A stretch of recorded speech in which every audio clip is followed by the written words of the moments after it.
Hey guys, Alan from V Expressions here. Today we're going to go over Mimic Update version 1.08. What's new? Let's not waste any time. Let's get right to it.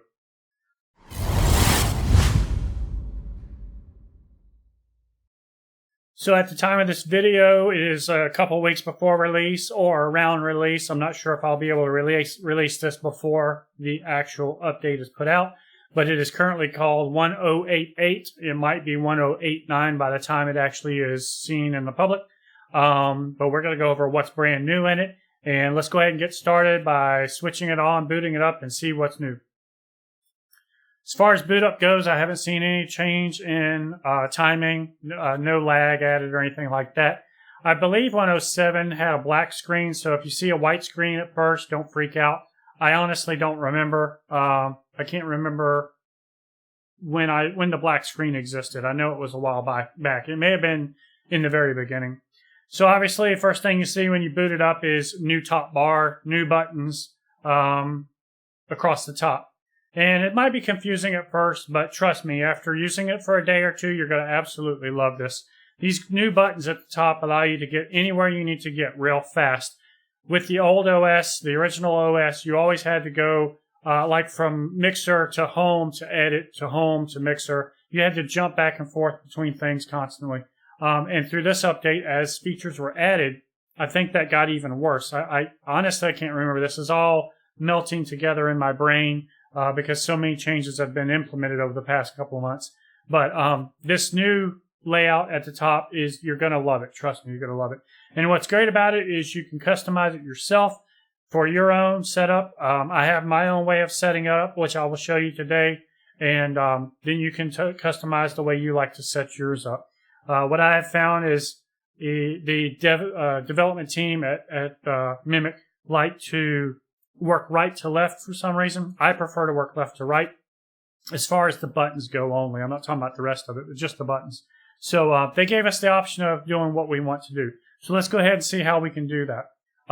As we get to that, I'm going to show a few other new features that are implemented along the way.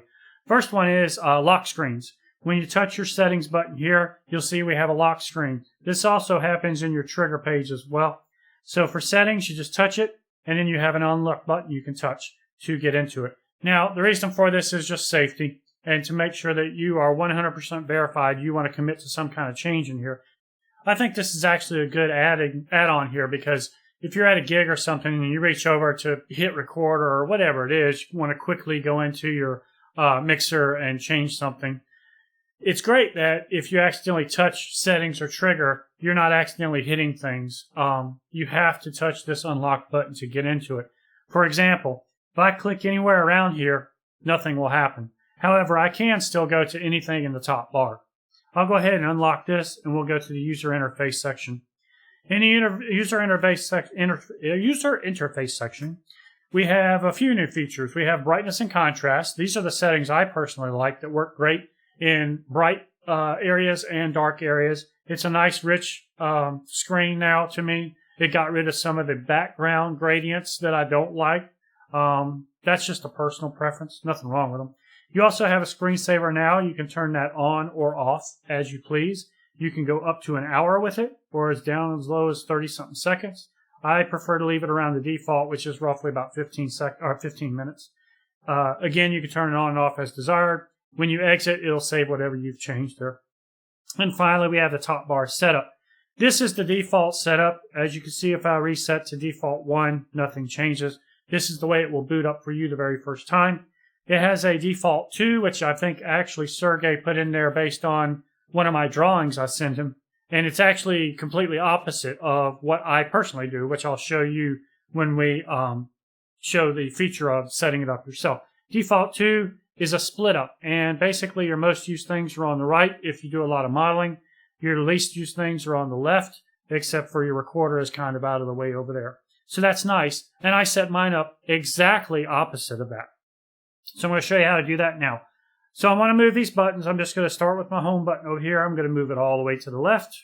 My mixer will go all the way over next to that. My edit key will go all the way over next to that. I will move my recorder all the way to the right. I will move my trigger, because it's the least I use, all the way to the right next to recorder, but before recorder.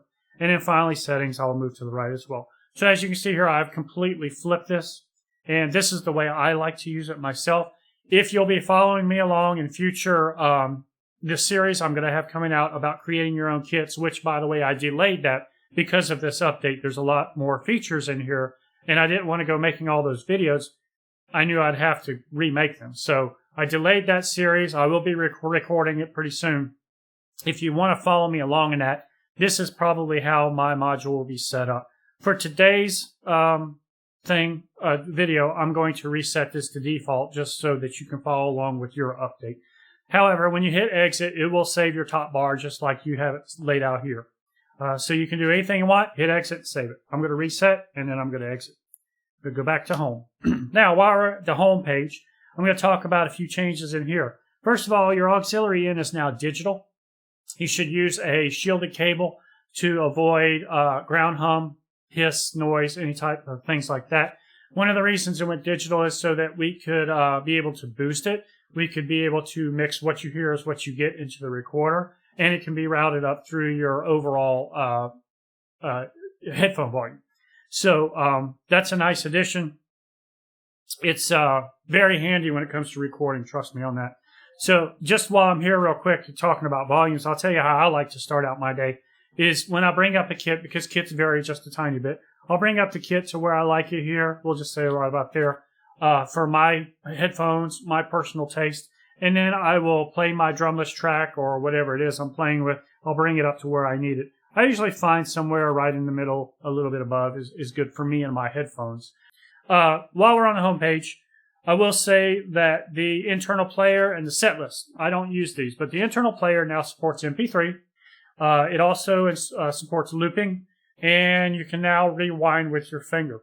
Sorry, I don't use those, so I'm not going to demonstrate those today, but I'm sure you understand what all that means, and I'm sure you understand that it's bringing things that you've been asking for to the minute. For the internal set list, you can now move your kits up and down with the wheel, and it will automatically save when you do that. Go ahead and move on to the mixer page.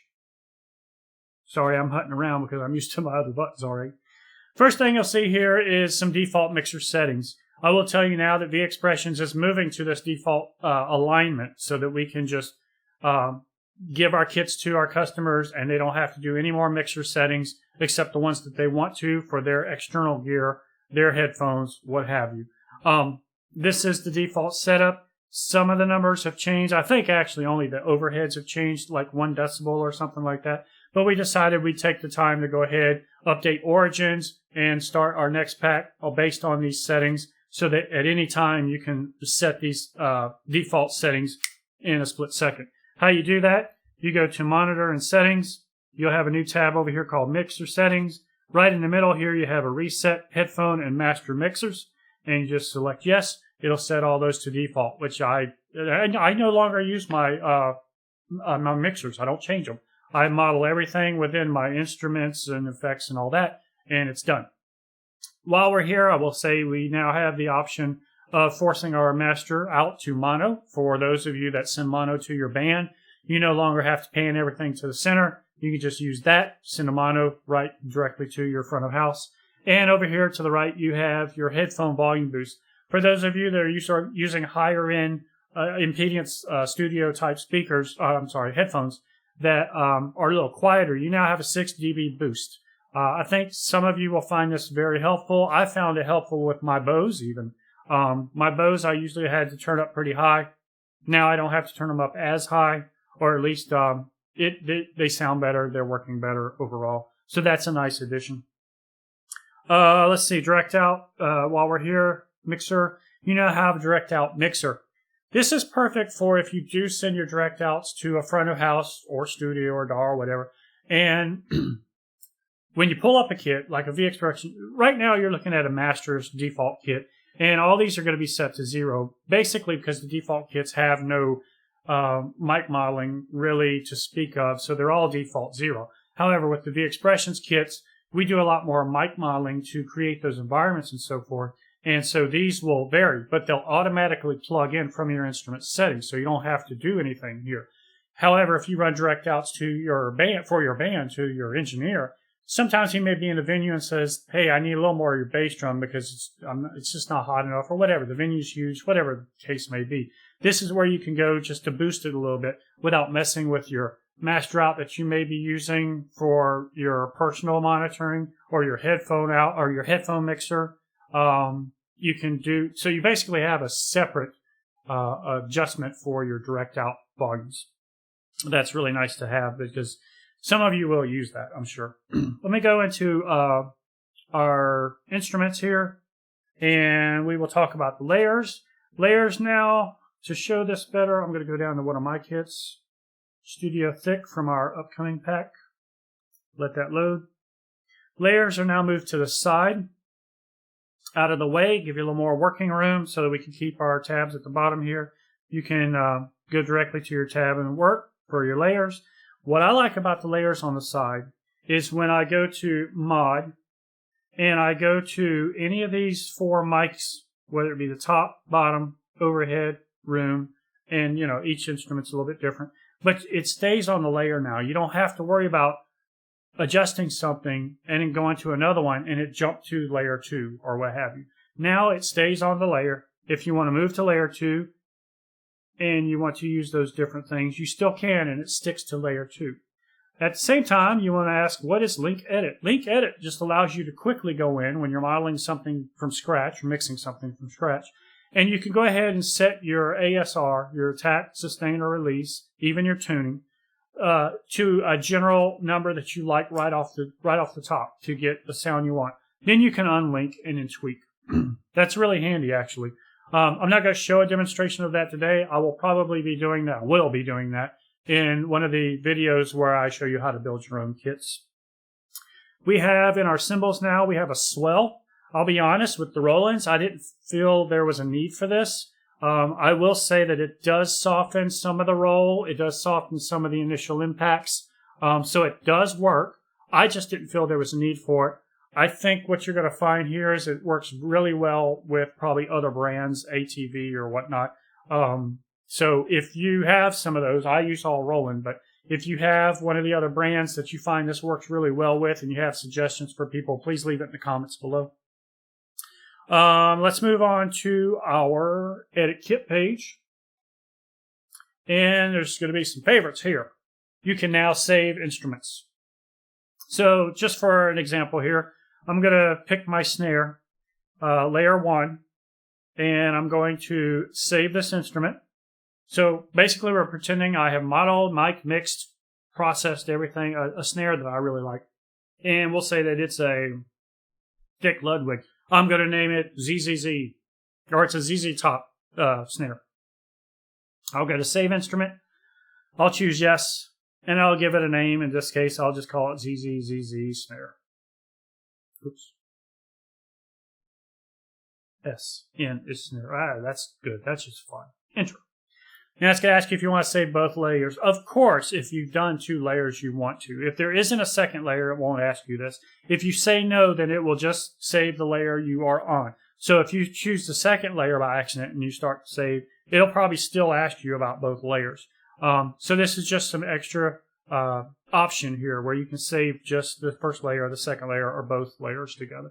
Obviously, if you've gone through creating a snare with both layers, or even just creating the first layer and then you realize, hey, there was a second layer all along, you're going to want to save both. So I just click Yes.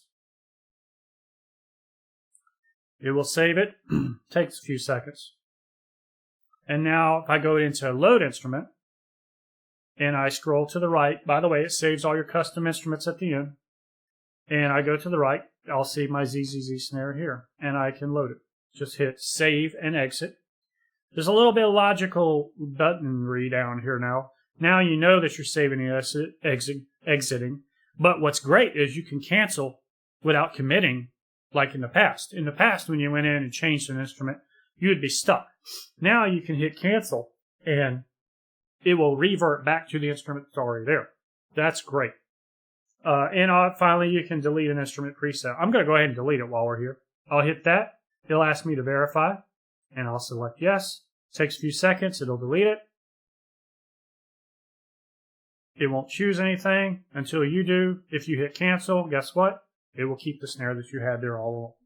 So that's saving, that's loading, kit effects considerations. Okay, when you're doing these savings, loading into other kits, keep in mind that you have a kit effects tab for every kit, and that kit effects tab is only for that kit. So if you have compression and you have EQ in that tab for that kit, keep in mind that the instrument that you're building or creating and then saving, and you copy that into another kit, it might be slightly changed, just slightly.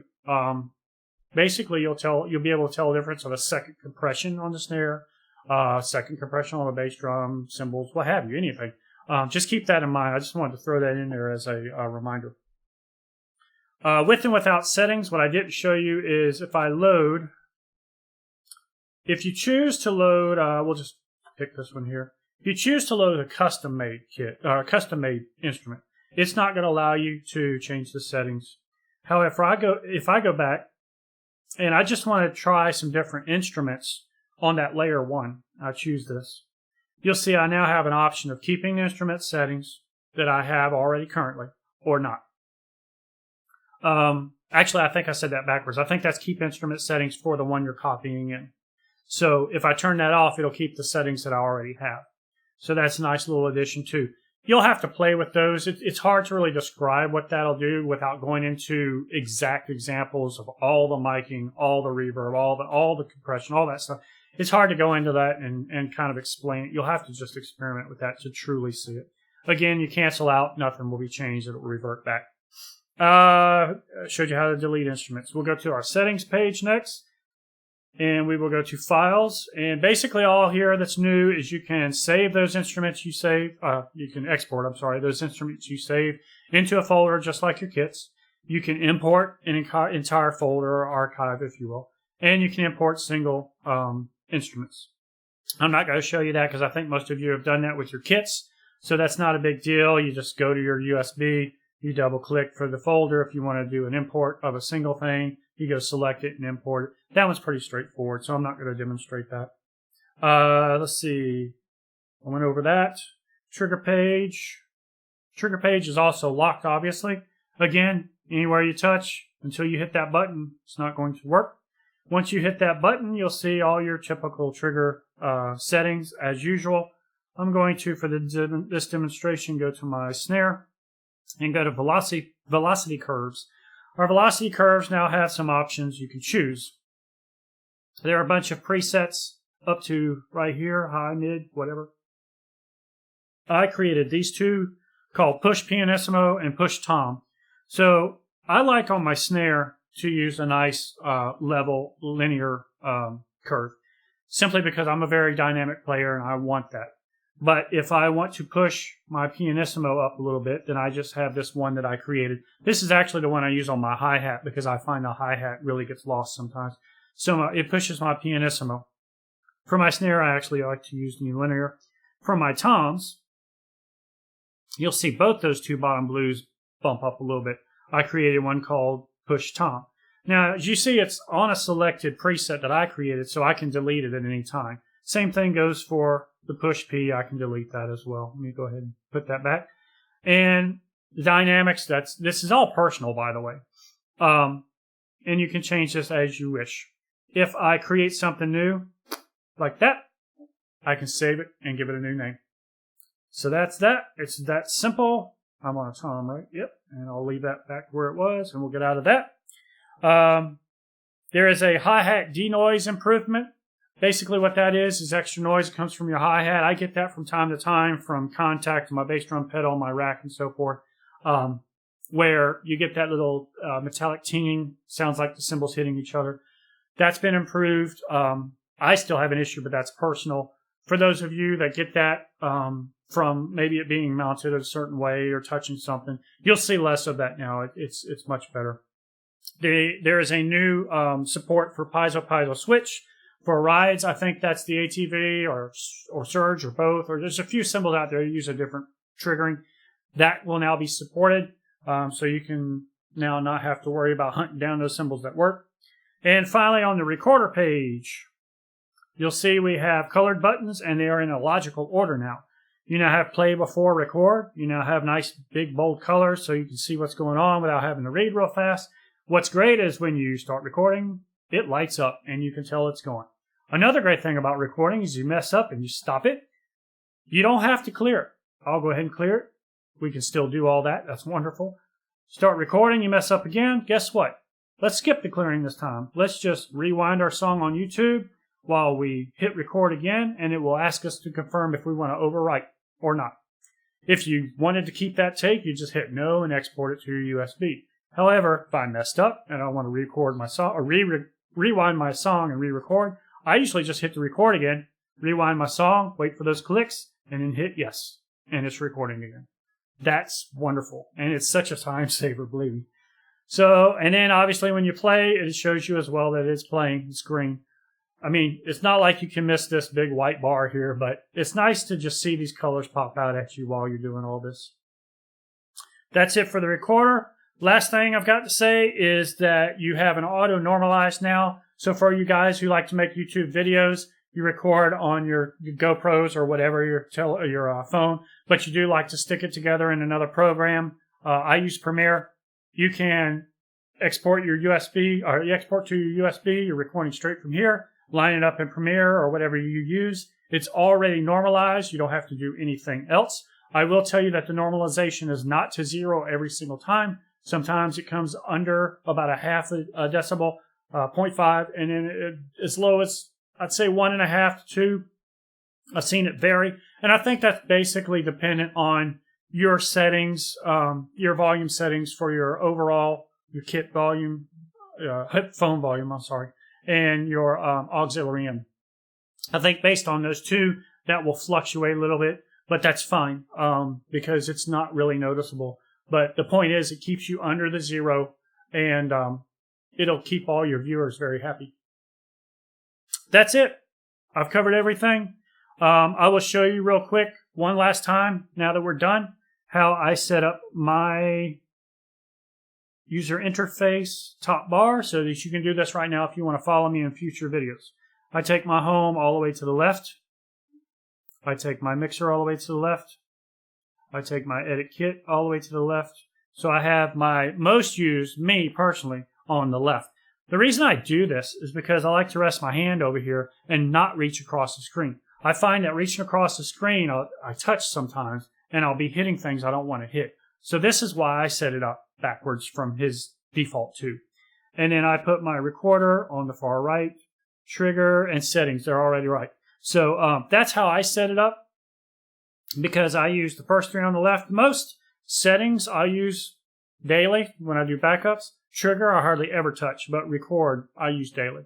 So I'm over here most of the day. When I'm done creating a kit, I go over to my recorder. Once I'm in my recorder, I stay there. Once I've got this top bar made, I just hit exit and home, and that will stay the way it stays. So that's it for this video. Hope you enjoyed it. If you haven't been to VExpressions lately, come over to VExpressionsLTD.com, see what we have for you and your module if you don't have a Mimic. Or if you have a Mimic, see what we have for the Mimic. We have the Origins pack, which is being updated around the time of this update. And we have a new pack coming out called Surreal. If this video goes up before Pearl's update, then you'll know that's coming. And if this video goes up afterwards, it's already on our site. Go check it out. Lots of new kits, lots of requests covered. And in my personal opinion, I like these kits even better than Origins. But they both have their place in their own usage. So come check it out. If you want to, come visit us over at bdrums.com. The forum over there. We have lots of Mimic owners that like to talk, share ideas. We'll be talking about this update a lot, talking about the features. If you have questions, you can ask me here. I'll try to answer them, but I'll be honest with you, over at bdrums.com, you'll get answers over there within minutes. That's it. I'm out of here. Have a good one. Enjoy the update. Bye.